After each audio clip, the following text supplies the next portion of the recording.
NPS আৰু UPS বাতিল কৰা দাবীত জিলা ন্যায়িক আদালত কাৰ্বিআংলং জিলাৰ ডিফুৰ কৰ্মচাৰীসকল প্ৰতিবাদী কাৰ্যসূচী ৰূপায়ণ কৰাত চাওক দেখুৱাইছে ধৰ্ণা কাৰ্যসূচী তেওঁলোকৰ উত্তাল প্ৰতিবাদ NPS আৰু UPSৰ বাতিলৰ দাবীত জিলা ন্যায়িক আদালত কাৰ্বিআংলং জিলাৰ ডিফুৰ পৰা দেখুৱাইছে আপোনালোকক আজি তেওঁলোকৰ কৰ্মবিৰতি লৈ আজি চাওক উত্তাল প্ৰতিবাদ সাব্যস্ত কৰিছে ইয়াত ডিফুত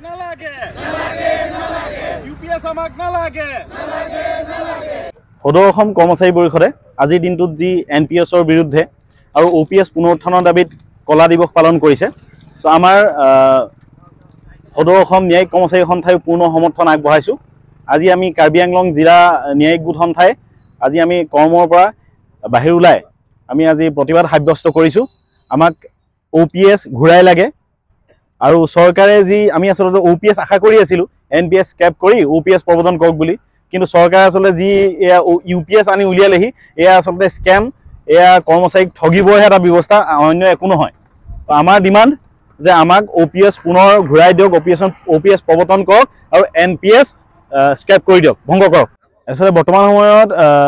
প্ৰয়োজনীয় সামগ্ৰী যি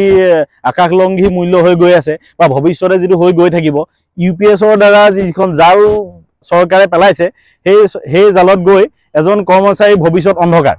তাত কোনো এজন কৰ্মচাৰী তাত উপকৃত নহয় বৰঞ্চ আৰু হেহে ইয়াৰ UPSৰ দ্বাৰা আসলে ভৱিষ্যত কৰ্মচাৰী